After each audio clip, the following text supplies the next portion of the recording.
Good afternoon everyone, I'm Emma Andrews.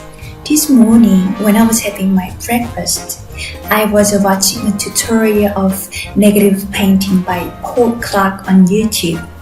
I had heard of negative painting but didn't know exactly what it was. He said it's you painting when you're in a mood. That's a joke. I love the way he does his tutorials. What he means by negative painting is basically you put in darker paints around your objects and then adding lighter paints. So let's get started.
I hope you enjoyed as much as I did and see you next time.